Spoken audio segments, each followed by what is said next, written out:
cabdiraxmaan maxamed xasan buuni gudoomiye ku-xigeenka labaad ee xisbiga cadaaladda daryeelka Soomaaliland oo cid oo maanta waraysi gaarsiinaya telefishinka caalamiga SBS ayaa markii ugu horeysay ka hadlay taariikhda xisbiga cid uu ku leeyahay Soomaaliland.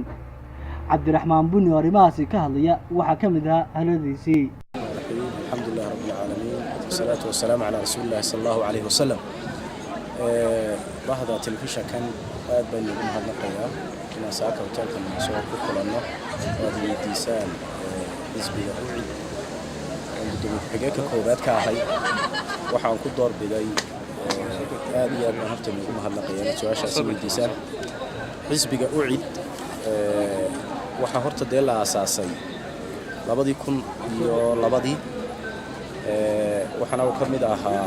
ururadii ugu horeeyay ee Soomaaliland isdiiwaan geliya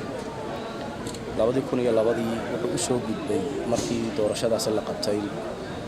xisbi qaran ayuu u soo gudbay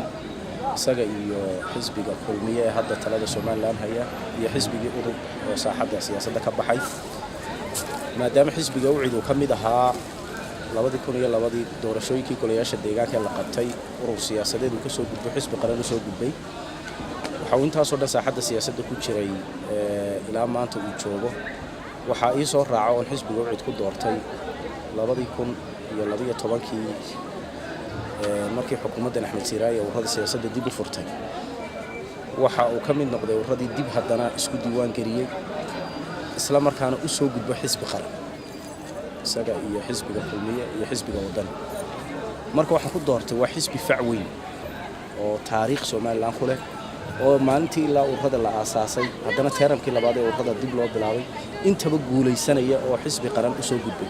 halka xisbigii weynaaye ee talada Soomaaliland soo qabtay ee doorashooyinka soo qabtay ee ugu saaxadda siyaasadda ka baxay marka waa xisbi shacbiga rabaan mar labaad iyo teeram labaad magu soo noqdeen haddii xisbi loo han weeyahay aanu ahay taa ayaana ku doortay inaan ka mid noqdo wixii maanta aan ka qaban karana aan ka qabto waana ku mahadinaya anigoo u imid u dhawaan haddana inay masabka noocaas ay igmadaan oo gudoomiye ku-xigeenkii koowaad xisbiga ucid aan noqdo dhammaanna hoggaanka xisbiga uu ugu horeeyo musharaxa madaxweynaha gudoomiyaha xisbiga iyo musharaxa madaxweyne ku-xigeenka. dhanka kalena cabdiraxmaan maxamed xasan buuni gudoomiye ku-xigeenka labaad ee xisbiga ucid ayaa ka hadlay doorashada Soomaaliland la filayna ka dhacdo dhammaadka sanadkani isagoona ka hadlay qaabkay u diyaar garoobeen doorashadaasi waxaana uu yiri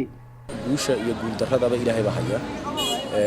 oo waxa ilaahnimada la kaliyeystay waxa kamid ah waa qaybka inagu ma og